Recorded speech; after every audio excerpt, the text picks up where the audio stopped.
My dad asked me something crazy today. You ever have a moment that makes you just sit there and think, did he really say that?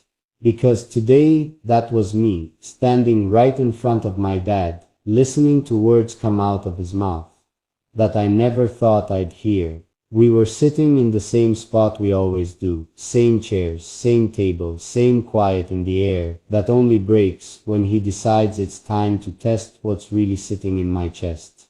He didn't look at me when he said it, just kept his eyes on his hands, like maybe if he didn't see my face, it'd be easier to drop this question that's been burning in him for a while. And when he finally spoke, he didn't even raise his voice. He just asked it, like he was asking for another cup of tea. If she asked you to choose her over this family, would you? I swear the world got quiet. My chest froze, because I never thought he'd say it out loud. I never thought he'd test me that way.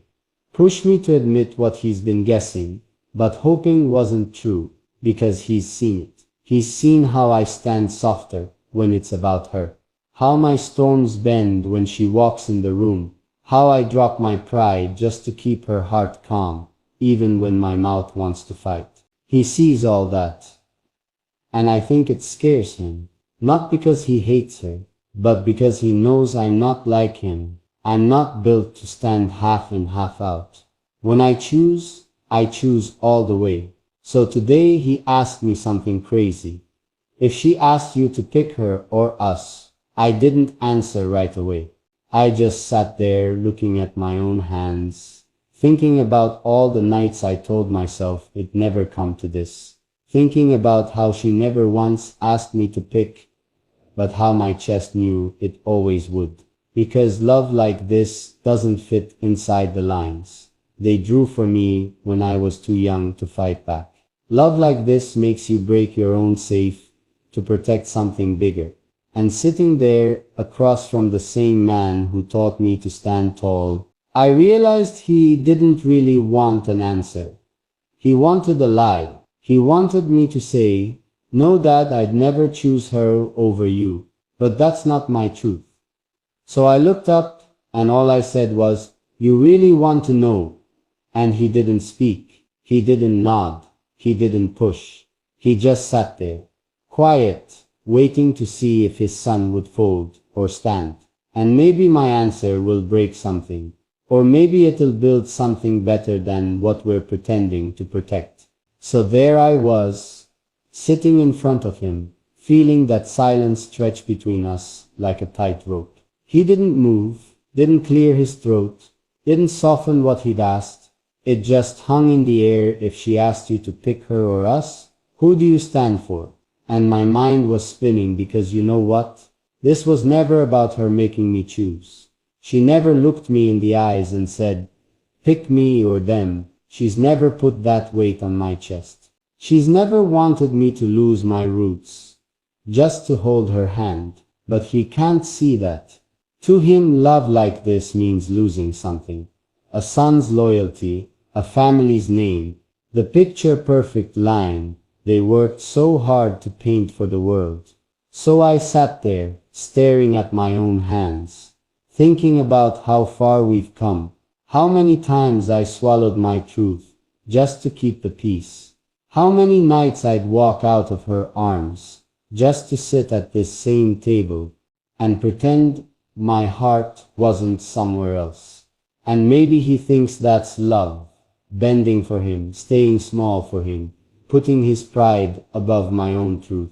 But I'm done pretending my stand is soft when it comes to her. So I looked up at him, and for the first time in my life, I said something I knew would break his chest, just like it broke mine to say it. Dad, she would never make me pick. But if you're asking me now, if you're saying I have to stand on one side or the other, then I stand where my truth is. He didn't like that answer. I could see it in the way his eyes dropped. He thought I'd bend. He thought I'd soften and say, no, Dad, you first.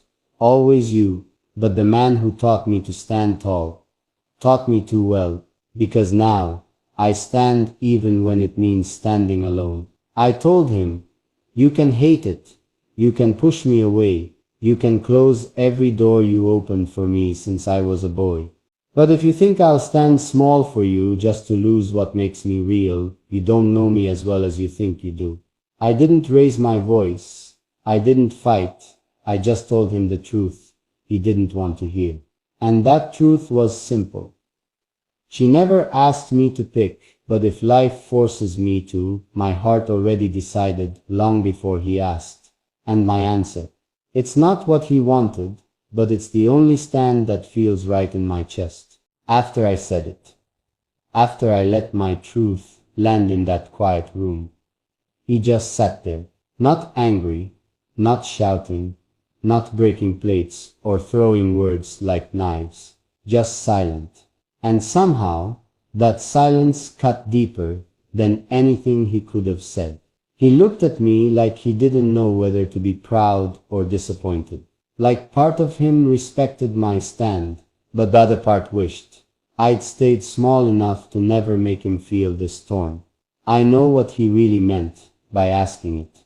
He was testing me, testing if the boy he raised would bend when family pride got heavy, testing if I'd fold my backbone to fit back into the same old picture: quiet son, clean name, no storms to make the neighbors talk. But here's the thing, I've spent too many nights choosing quiet when my chest was screaming for real. Too many nights leaving her arms just to sit at this same table and pretend I wasn't already hers in every way that mattered. I'm done pretending. I'm done shrinking my truth just because it makes the dinner talk easier. I'm done acting like love should come second to the same people who taught me to fight for what's mine. He asked, would you pick her if she made you choose? But what he doesn't get is, she never would. She's the only thing in my life that's never asked me to drop a piece of myself to keep her soft. She'd rather leave than watch me break myself in half just to keep her close. That's what makes her worth it. So I told him, you think this is about picking her or you, but it's not. It's about picking what's real or staying fake just to make you feel right. He shifted in his chair, didn't say a word, didn't look at me, because deep down he knows I'm right. Deep down he knows I'm just doing exactly what he taught me. Stand for your truth, no matter who hates it. It's just different when your own son uses that lesson to stand against the rules you thought would never crack. So I sat there waiting for him to speak, but he didn't. And maybe that silence was his answer, or maybe it was his way of telling me this stand is mine alone now. And I gave him my answer, even if it broke his chest to hear it.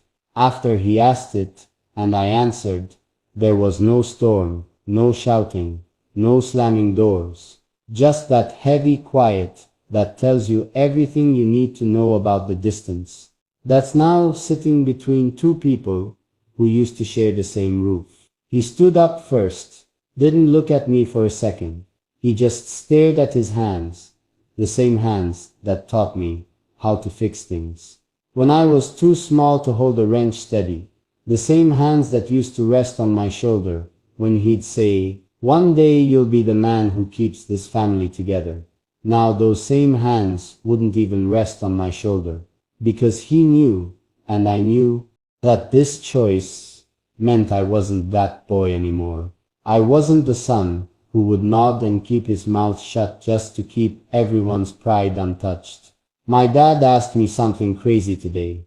When he finally did look at me, his eyes were softer than his words. He didn't say he hated her. He didn't say he hated me. He just asked again, quieter this time, like maybe if he softened it, I'd fold. Is this really worth it? Giving up your name, your place here, just for her?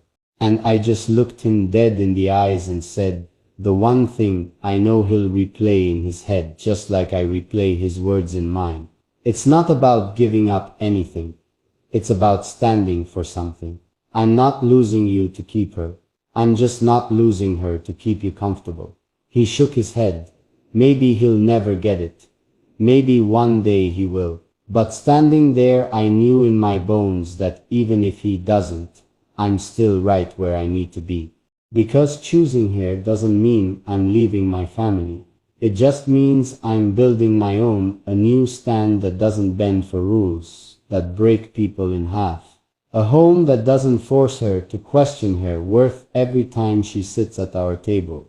A life that doesn't make me pick sides, like love is a test. You pass by shrinking yourself down small enough to fit someone else's comfort. So I looked at him one last time, and I said, "You taught me how to stand. Dad, I'm just standing now, for me, for her. For the truth, I'd be a coward to fold." Then I left that room. And yeah, maybe I left a piece of my old life sitting in that chair across from him. But what I walked out with, it's bigger than any old rule could ever hold. And today I gave him the one answer I know I'll never regret.